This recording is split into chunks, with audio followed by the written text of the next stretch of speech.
Welcome to growthtofreedom.com, the show that brings you inspiration, transformation, and leadership. We're helping you connect the dots, see the blind spots, and get unstuck so you can go out there and create more sales, more growth, more profits. More importantly, so you can make a bigger impact, have a bigger reach, and make a bigger contribution. Is that what you want? If that's what you want, then you're going to love today's episode. If it's not what you want, you might want to tune into something else. Go watch go watch something else or listen to something else. But if it is what you want, you're going to love today's show. Why?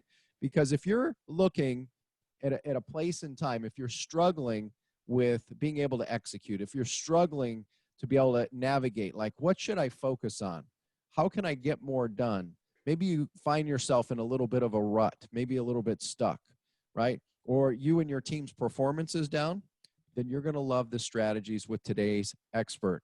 His name is Brian Moran. He's the co-author of the New York Times bestseller, The 12-Week Year. Over the last several years, him and his business partner, Michael Lennington, have had the good fortune of aligning ourselves with many of the top organizations in the world. What does that mean for you? You're going to get insights on how to get more done, execute, and boost performance. And after amazing testing and a lot of testing, they can share with you how to strip away the noise, right? Isolate and get on the other side of complexity, right? In fact, write this down right now. This is a great quote that we've been living by for about 20 years, which is, I wouldn't give a fig to get on the other side of complexity, but I'd give my life to be on this side of simplicity. What would that be worth to you right now? Having that type of clarity, having that type of certainty, having that kind of confidence. Well, if that's of interest, you're going to love what Brian has to share with you today. Brian, welcome to the show. How are you? I'm good, Dan. Thanks for having me. It's great to be with you. Yeah, same here. So your process, the 12-week year, your methodology, like, where did this come about? Why did you guys go about creating this? Yeah, it really came out of the work. It was born out of the work we were doing with our clients, trying to help them perform at a higher level and really achieve what they were capable of. And so we had started working with the fundamentals of execution, realizing that,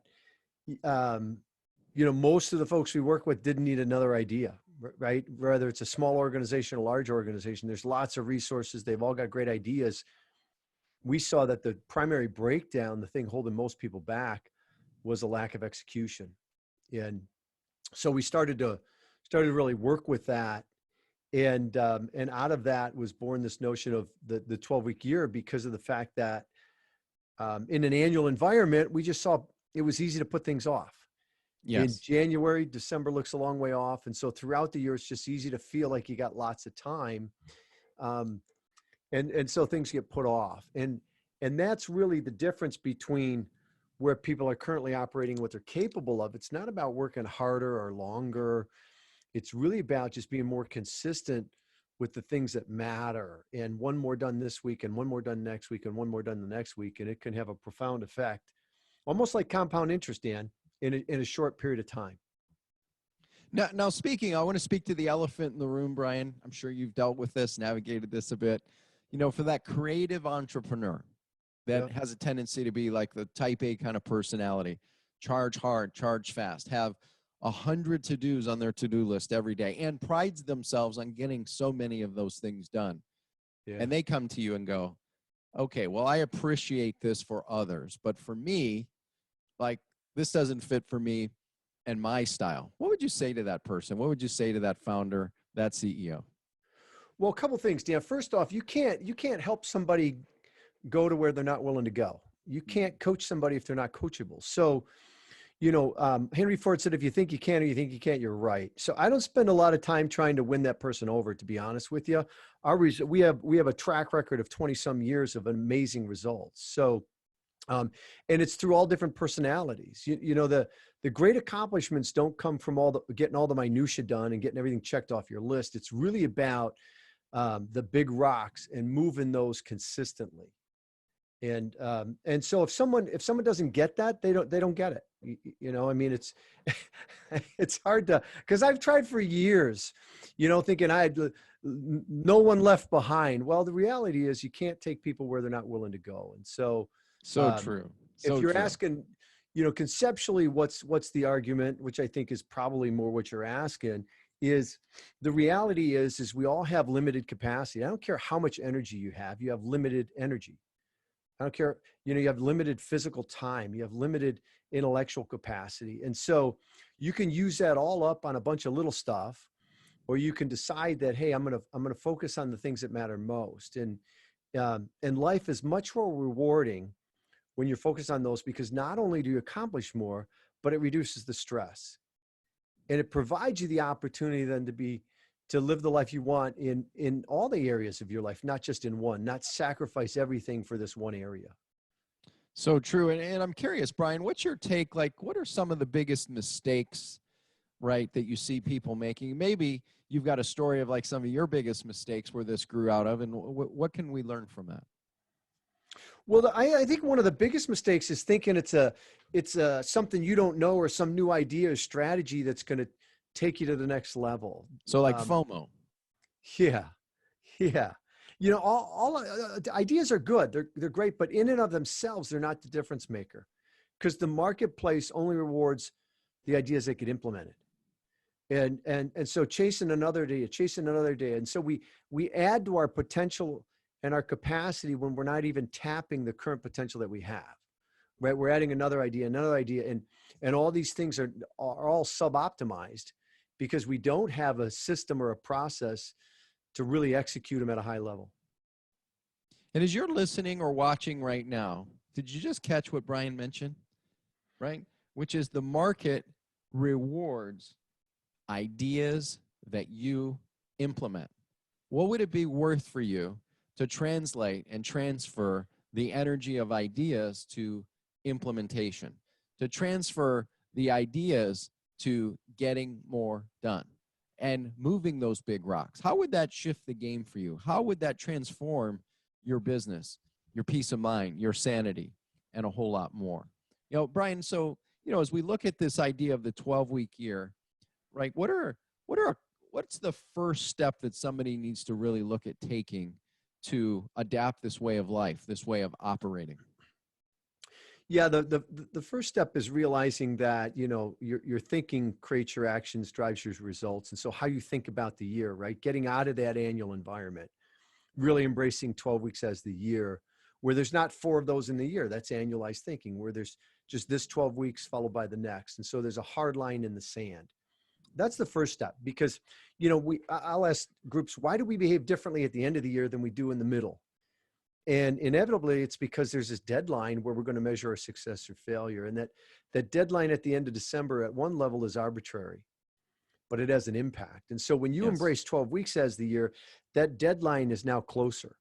And 12 weeks is a long enough time to make profound progress, but near enough where we don't lose sight of the deadline. So we act with more urgency, not stressed out urgency, like you might be in November, December, right? Freaking out. Oh, I got to get this, but just a healthy sense of urgency. And so the first start is that mind shift around the year and really treating those 12 weeks as the year.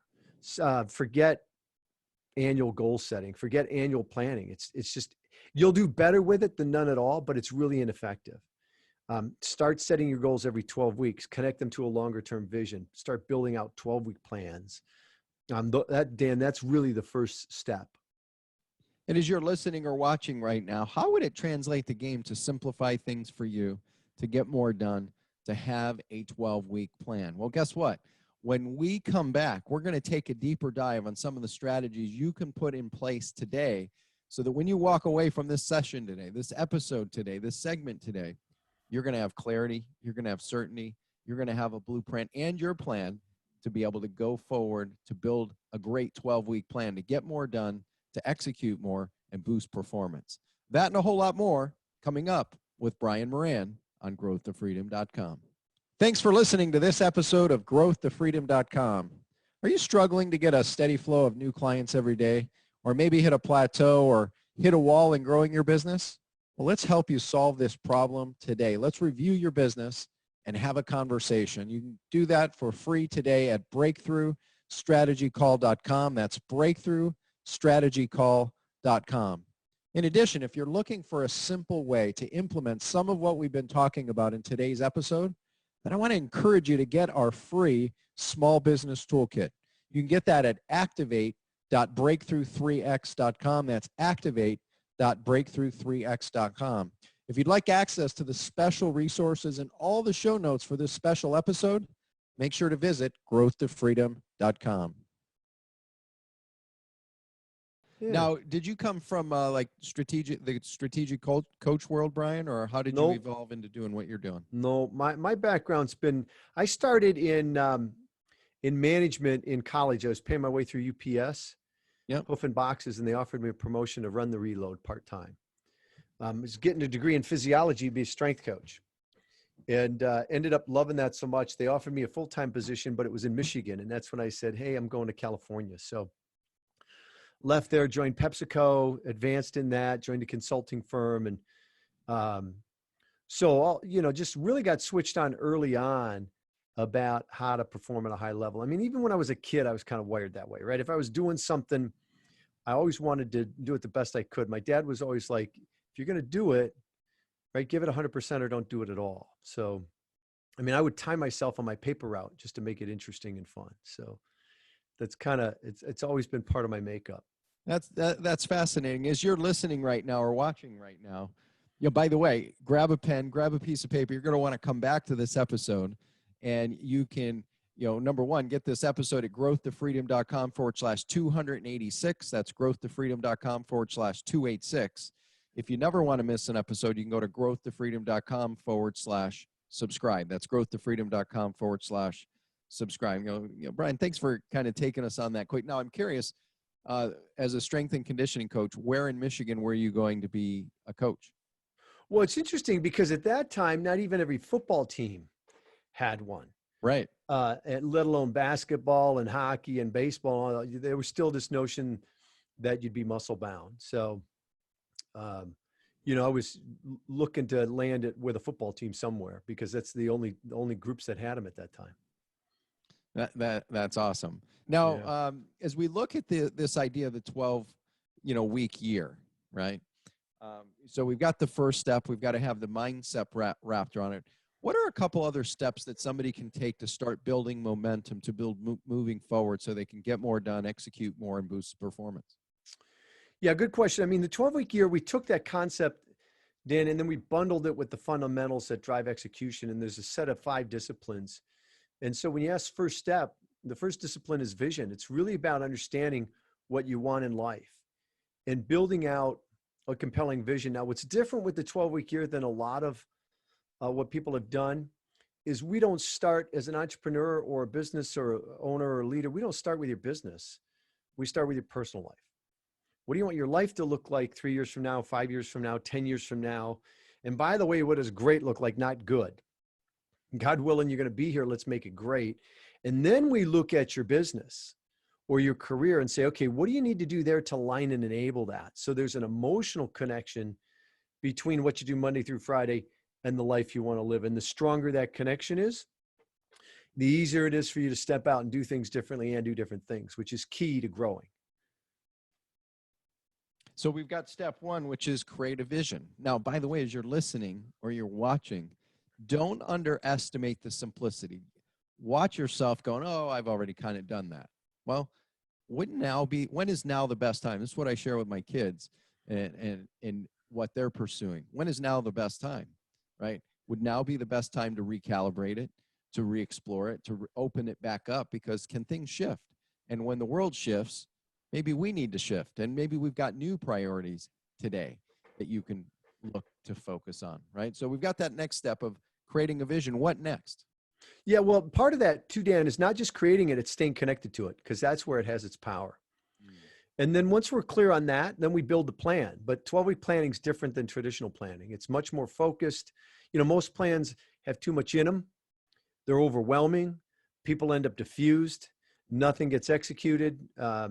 And so most people plan, but they kind of do it in a perfunctory way because they don't execute them. So they kind of go, With 12-week planning, we get very granular, meaning we create a tactical plan, which is different than most plans. Most plans are conceptual or directional.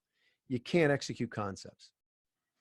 You've got to get tactical, which means the statements in the plan literally describe the action that you or someone on the team takes. And when we do that, it sort of squeezes out all the wiggle room, which makes it really uncomfortable, by the way. Yes. But if you're serious about hitting your goals, you got to plan that way. And the cool thing is you don't have to be perfect with the execution anyways. So you can't be afraid of really getting very, very granular, very focused, very definitive on the actions. And as you look at actions as you're watching, like what would happen for you if you moved beyond conceptual planning to really get into the, essentially get where the rubber meets the road, and get into the tactics? How would it transform what you're doing? And instead of having big, giant to-do lists, as David Bach says, your not to-do list becomes far more important than your to-do list. But would it be better to have 3 to 5 critical big rocks you could focus on in a given 12-week period, and then granularly break it down into the tactical things you need to do to accomplish those big rocks? How would that shift the game for you? And what if there was a plan that could help give you simplicity, give you freedom, give you the ability to get more done, execute more, and boost your performance?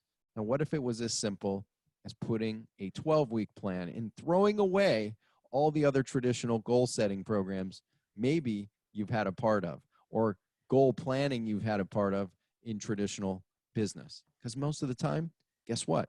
They don't work as effective. Now, something is better than nothing, but this is a new way to be thinking about innovating, iterating, pivoting quicker than ever before. And isn't now the right time to be looking at ways to be innovative, to be able to be flexible, to be able to adapt quickly to the shifts and the constant changing going on?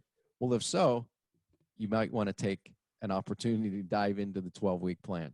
So Brian, what is something I should ask you that we haven't covered yet related to building out a 12-week year? I mean, you're asking great questions. One of the key things when you start to plan, though, is we're kind of back to that limited capacity and understanding that truly when it comes to accomplishing things, less is more. So, when you start to look at your goals, I would say 1 goal is better than 2, 2 is better than 3. When you start to get more than 3, our experience is that in any one area, like your business, you're probably setting yourself up to fail, because you're just going to spread yourself too thin and to do really meaningful work. I mean, think about this. If you thought about, if you picked the one thing that would have the greatest impact on your business in the next 12 weeks, and that's what you focused on, you nailed that thing. And then the next 12 weeks, you did that again. And maybe you did that in a couple areas of your life. I mean, it can literally be life-changing in a very short period of time. So it's really about focusing and getting to the critical few. Now with that, coming back to, the elephant in the room we brought up earlier, right? The client work we do, a lot of the types of founder CEOs, they're these creative visionary types. And it takes one to know one, right? And they're the type that, like, in crisis, like, they put their big fire engine hat on, right? Yeah. And their fire department hat, and everything's a crisis, and the sky is falling, and let's go as fast as we can, as hard as we can. Oh, and let's do that with the team. And what I've experienced myself in doing that is a lot of burnout, a lot of overwhelm, right? And everybody's doing the very best they can catch up. And what I heard you say is not necessarily just focusing on the big things, but also that they're meaningful. Speak to that a little more as it ties to this kind of hard-charging, creative, visionary type. Yeah, nothing wrong with hard charging. I mean, I think to be successful in life takes effort, right? Anything worthwhile takes effort. Yep. But we want it focused effort. It's the difference, Dan, between a floodlight and a laser beam. They're both light. The laser beam, though, cuts through steel. And I think so often for a lot of, especially entrepreneurs, they think that the quantity of the work is what matters. And it's really about what are you working on? Are you working on the really, really important stuff? Great, you got 1,000 things done today and you went home exhausted. Did you really move the needle? Or are you the hamster on the wheel? And every day is another day on the wheel.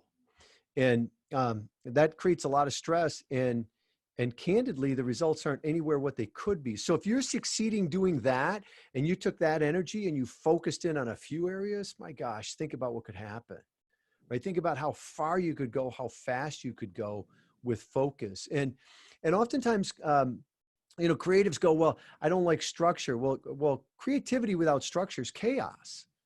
When you take creativity and you add some structure to it, that's when it's really powerful. And speaking of powerful, as you're listening or watching, I think it was Picasso who said something like this: learn the basics like a pro so you can act like an artist, right? So you get the basics out of the way so that you can perform like an artist. How would that shift the game for you? Instead of focusing on more, especially in times of crisis, what if it was more productive to focus on less and get that laser beam focus versus the floodlight focus, right? How would that shift and translate the game? Now, Brian, already I've got about a page and a half of notes here in our short time already together. If people want to go deeper with you, if they want to learn more about the 12-week year, where can they go to get you've got an amazing amount of resources. You got a free video series available. Where would you want people to go to learn more about what you guys are up to? Yeah, you bet. 12weekyear.com is the place to go. 12weekyear.com. Dan said there's a free three-part video series. Really recommend you get that. We have everything from online programs to, individual one-on-one coaching and everything in between. So if we can help in any way, please reach out, but check us out at 12weekyear.com. And I want to encourage you, if you're looking for a way to get more done, if you're looking for a way to execute more, if you're looking for a way to boost performance while also doing it with less stress, doing it with less chaos, and doing it with greater simplicity, then go to 12weekyear.com right now. Don't wait. You can open up a browser separately while you still listen to our episode and our conversation. Go to 12weekyear.com. That's 12weekyear.com. Now, speaking of, a 12-week year, Brian, what would you hope that our viewers, our listeners would take from our conversation today and take action with? Yeah, ideally, to get out of that annual environment, to realize that, look, there's some thinking shifts if you're going to get to the next level. And the first thinking shift is it's not enough to know. You've got to implement. Everything we do, Dan, with every client we work with is designed to help them accomplish what they're capable of through more effective execution. And so that's the first mindset shift. The second is getting out of that annual environment. Doesn't matter when you're listening to this. Sit down, define the next 12 weeks and set your goals and go after it. And don't vary from that. Right now we're in a pandemic. Well, if you ever doubted, is annual planning ineffective? Everybody's plan's been blown up. And we've moved from an environment where we need to be flexible to an environment where we need to be fluid. And that's a whole nother level. Yes. And most people's planning process and what they use really doesn't support that. The 12-week year not only supports that, but it enables you to be effective in an environment like that. Yeah, and what's amazing is as we think about it, with being fluid, right, and being agile in times like this, right, how would it translate for you in your business to give you greater sense of power, freedom, less stress, right, staying out of overwhelm by really chunking it down into a 12-week year, right? And having used a version of this type of exercise for the better part of a decade, it works. And it can work for you because what it can do is put healthy guardrails and allow you to then move, pivot, innovate, iterate at a much greater speed. Actually, by doing less, you can actually get so much more done, like a laser beam, cutting through steel, like Brian shared a little bit earlier. Now, again, I encourage you, if you're looking for a way to be able to do some of that, go to 12weekyear.com. That's 12weekyear.com. Now, Brian, as we kind of wind down, the conversation here, can you remember back being a kid, like me, you grew up in Michigan, it sounds like, and do you remember like your first inspiration when you kind of thought or knew you were going to take a different path to entrepreneurship, to being an entrepreneur, to go and creating something where, you know, you're and your business partner having this amazing impact now, hundreds of thousands, if not millions of people's lives changed all over the world? You know, it wasn't for me, Dan. It wasn't like a switch flipping. I grew up in a very middle class family. Um, you know, loved it. But my mindset, I mean, I didn't, you know, all I've tried to do with my kids is expose them. I remember thinking about what I wanted to do when I grew up. I didn't know anybody that owned a company. I didn't know anybody that was a CEO or an executive, or, I mean, there was nobody in my parents' sphere of influence that was at that level. And so that wasn't even on my radar. You know, I was into science, I was into animals, we had horses, I was into working out. So it was somewhere along, you know, as I got out of college and I started in business, that I really got switched on to the whole leadership piece of it and the whole business side of it. Um, and went into management realizing that I could have a bigger impact there. And I think that decision was what set me on the course of looking at, okay, how do I find ways for me to improve and for my team to improve? Because as soon as you have a team, you know, you're judged more by the results of the team than you are any of your individual efforts. So I got very interested in, you know, I've got this team of managers. How do I help them get better? And how do I help them help their people get better? And then as I joined that consulting firm, you know, that's what we did. We worked with Fortune 1000 companies on improving performance, all different cultures, all different industries, all trying to improve performance. And so it was a great education. And so it was kind of this, it wasn't like a switch flipping. It was this indoctrination to really getting kind of turned on to the whole notion of personal leadership and personal effectiveness and how to have a bigger impact. That is amazing.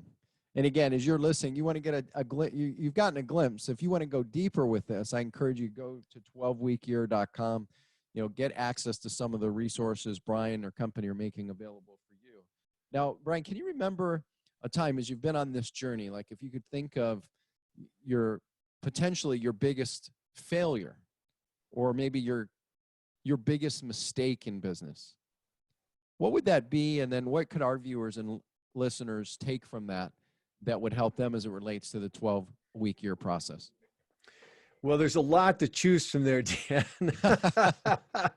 There's two things that stand out for me. One is when I think it was 2008 or something, the big recession. I mean, we literally lost everything. Okay, that wasn't necessarily anything that we had done, but we had to re-engineer the company as quickly as we could. And so that's one thing. Another one, though, that I think is maybe more of a mistake is, and I've known this because I was in leadership in corporate America. That's what I came out of. But when I got into my own business and I first started out, you know, everything ran through me, and it kept running through me too long. I didn't hire and develop leaders. And it really held our company back. And I see that with a lot of folks, right? You start out, you're a one person show, and you start to add some support, and it's easy to add more and more support and never really bring in leaders to run entire sections of the business. And so I think that was a mistake. I was too slow to see that. You know, I was coaching other leaders to do that, but I didn't see it in myself, in my own company. You know, the way you grow companies, you grow the leadership capacity. And so I was helping other leaders do that. The mistake I made is I wasn't holding up the mirror and getting on that train fast enough with my company. Well, what shifted for you? What was it that finally got you to realize? Was it you just had enough, or what was there something that inspired you? Like, can you remember back? Like, what was the trigger? Yeah, the inspiration was the frustration. The frustration of, you know, of not growing as fast as we wanted, and then realizing that that's because of what I was doing. You know, so it was really the frustration of not growing fast enough. And as you're listening or watching, can you relate to what Brian is sharing with you? You know, the idea where maybe, just maybe, you or I could be the bottleneck in our company's growth, where by having everything come through us, that perhaps we're at a place where we're slowing things down, and especially the development and the leadership that we're looking to build in our businesses. And what would it be worth if you could just make that pivot right now to commit, as Brian mentioned, you grow your business by growing leadership. Like, how simple is that, right? And if you want a better, simpler process to be able to grow your business, to grow leadership, to be able to simplify, to get more done, to execute, to boost performance, then go deeper and go over to 12weekyear.com. That's 12weekyear.com. Now, by the way, going back to, where'd you go to college? Michigan State, Spartans. Went to MSU, huh? You're a Spartan. Yeah. Hey, Dan, one last thought around the leader development is, is I started to think about, and someone challenged me, or I read it, was, okay, think about your company, 10 times the size it is now. What kind of leader will you have to be to run that company? And it's definitely different than the leader you are today. And unless you start to become that leader, your company's not going to become that company, because the company isn't going to outpace the leader. Lee Iacocca said, the speed of the leader is the speed of the team, right? So unless you're growing as a leader, your company can't grow. That's awesome. You've got to grow as a leader. And how about you, as you're listening, as you're watching right now, what would it take for you to move your leadership skills up another notch? And what if having a simple method like the 12-week year could help you grow greater leaders, grow you as a leader, grow faster, easier, with greater simplicity, without the typical stress? Would it be worth it? Well, you're never going to know unless you try. So why not go over to 12weekyear.com, access the resources, check it out, see how it fits, and commit to it, ideally, to put it in place. It can transform how you think about building and growing your business. Now, hey, Dan, with that in mind, I got another resource for him. Awesome. AccountableLeader.com. AccountableLeader.com. It's a monthly leadership development program that we run, and the first month is free. You can cancel at any time, but check it out. If you're really looking to develop as a leader, it's a great program. Awesome. So go to AccountableLeader.com. That's AccountableLeader. And by the way, if you're driving right now, if you're listening on the go, if you're on your treadmill right now, chugging it because you're at home, then guess what? You can come back to the show here at growthtofreedom.com/286. That's growthtofreedom.com/286. Download the notes, access the notes, click the link, go over to 12weekyear.com, and go over to AccountableLeader.com as well. I'm fascinated. I can't help but be drawn to like your background, since we're both from Michigan. Who's been your biggest influence, or, whether it's serendipitous mentor or book you read? So what's been your greatest, I guess, inspiration in what you're doing, Brian, to, move the dial, and who do you learn from? Yeah, a couple different things there. I mean, my dad was a big inspiration in my life. He died too young. He was 63. But he and my mom were very intentional about building the family and investing in myself and my brother and sister. So I miss my dad. He was my hero. He was my inspiration for a lot of things. And I think the person I am today is a big result, is part of, him and my mom really investing in us. In terms of my career, Dan, I learn from everybody I can. I read a ton. My bent is always about how to apply it. I don't, knowledge for the sake of knowledge is great, maybe in academia, but it's not going to do much in my life. So I'm reading and I'm exploring and I'm listening to podcasts like this with a bent towards, okay, what can I take from that and how do I apply it? So I just learn from everyone. I try and learn from everyone. I've got a coach right now on marketing. I think, if you know the theory of constraints, it says that there's a constraint in your business. The reality is when you solve that, it just shifts it to another area. And right now, I think one of our challenges is from a marketing standpoint. And so I've got a chief marketing officer, and we're working with some really switched on people around that. So learning a ton there, which is fun, and applying it, and it's making a difference. And good timing given everything else that's going on too. So now, speaking of your dad, and your leadership style, right? Like, what advice would you give to parents, Brian? Parents who are, navigating this entrepreneurship model, right? I think you had mentioned your dad and mom, were middle-class families. So I don't know if that meant they had businesses or not. But like, what advice would you give to entrepreneurship parents?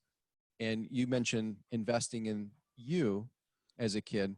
Like, if you were going to give some advice to parents on how to build better leaders as kids, like what would you say would be a couple recommendations, insights you've learned, or maybe how your parents impacted you? Yeah, I think the big thing there, Dan, is being intentional about your family identity. Hmm. So my kids know what it means to be a Moran, and we've just defined that for them since they were little, and then we constantly sow that into them. The other thing I would say is if you want to have influence with your kids, you need quantity time. That notion of quality time, I think, is a bunch of crap. It's an excuse to go recreate. Oh, I spent 15 minutes of quality time with my kid. You've got to get hours with your kids so that you get beyond the surface conversations. They get bored. They start sharing with you what's on their heart. You're in situations where you blow it and you get a chance to apologize and role model the way you want to see it in them. And so, being intentional about the family identity and then being willing to invest time in them more than anything else. And as you're listening or watching right now, whether it's business or personal, how does your personal show up to relate to your business? See, it's my belief that you can't be solid in business unless you're first solid yourself and at home.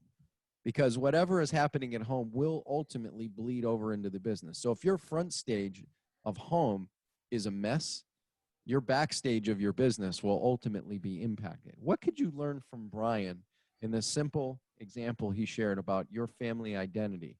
Is it having core values in your family that are clear and investing the time, not just quantity time, or quality time, but quantity time, putting in the hours? Are you giving your family leftovers because of the excuse of, oh, I'm investing in we're growing this for the future? You know what? I made that mistake. It cost me a marriage. And I feel like I'm doing it better this time around, where now I coach my kids' teams. I get to be fully available. And, availability is one of those rare capabilities that people can and will pay handsomely for, done right. How about you? As you're listening or watching right now, are you truly available to your family, to your spouse, to your kids? And if you're not, how is that ultimately impacting your business? Right? And what if you could actually have the best of both worlds? You could have a great front stage family life. You could also have a great backstage life. And in fact, they actually become one, not separate. They become one. I think that's part of what Brian's suggesting here. And you know what? If you want to get the steps to make it simpler, to make it easier, to get more done, to execute, to boost performance, not only in your business, but at home, I encourage you, check out the 12-week year. And go to 12weekyear.com. That's 12weekyear.com and accountableleader.com. We need more leaders. We need you to be a leader as you're listening or watching right now. We all need to step up or help pass this on to our kids and pay it forward, so to speak. We're leaving this great gift called life to our kids, aren't we? Well, what are we going to give them? It's times like this that leadership can make a huge difference. How are you showing up? And what if these tools could help you? So, Brian, as we wind this down, what do you want to leave our viewers, our listeners with today? Great question. Just encourage them that you're capable of more than you know. Thomas Edison said, if we did the things we're capable of, we would literally astound ourselves. And so think about that and just realize that it's not about working harder or longer to really tap into that, to live into that capability. It's about being focused and being committed. And as you do that, again, it's not about being perfect. It's just being more consistent. And as you go down that path, two things happen. One, you get more of what you want in life, which is a really good thing. But two, and I think it may be the bigger benefit, is it shapes who you become in the process. And as you're listening, as you're watching, who do you want to become? Who do you want to become? Right? If our companies will only grow to the extent we grow, or our quality of family life will only grow to the extent we grow. What does that look like for you? Well, guess what? Brian talked about having a vision, setting a vision. Well, have you set a vision for your family? Have you set a vision for you as a spouse? Have you set a vision for your business? Have you brought them together, or are they still apart? What's your vision of your front stage family and your backstage business, or bringing them together as one? What does that really look like? And how would it impact you if you could bring it together, again, to make it simpler, to have less stress around it, to get more done, execute it, to boost your performance in both areas, right? That there can be both, because there is a process to do that. And again, if you want to get the process and you want to simplify it, change the game, or as some athletes will call it, slow the game down, this is a great tool for you to slow the game down. You can go to 12weekyear.com. That's 12weekyear.com. Get access to all the resources Brian mentioned to you. Go to accountableleader.com. That's accountableleader.com to grow that leadership, whether it's you, or maybe you want to offer this as a gift to some of the people you care about, some of your team members, some of your key talent, key personnel, or even family members, to help introduce them to the simple ideas that Brian's been sharing with you. And I encourage you, take action with what Brian has shared. Again, if you want to come back to this episode, you can do that real simply by going to growthtofreedom.com/286. That's growthtofreedom.com/286. If you never want to miss an episode, you can go to growthtofreedom.com/subscribe. That's growthtofreedom.com/subscribe. Most importantly, implement, execute, take action. Seize the day, and we'll see you next time on growthtofreedom.com. Thanks for listening to this episode of growthtofreedom.com. Are you struggling to get a steady flow of new clients every day, or maybe hit a plateau or hit a wall in growing your business? Well, let's help you solve this problem today. Let's review your business and have a conversation. You can do that for free today at breakthroughstrategycall.com. That's breakthroughstrategycall.com. In addition, if you're looking for a simple way to implement some of what we've been talking about in today's episode, then I want to encourage you to get our free small business toolkit. You can get that at activate.breakthrough3x.com. That's activate.breakthrough3x.com. If you'd like access to the special resources and all the show notes for this special episode, make sure to visit growthtofreedom.com.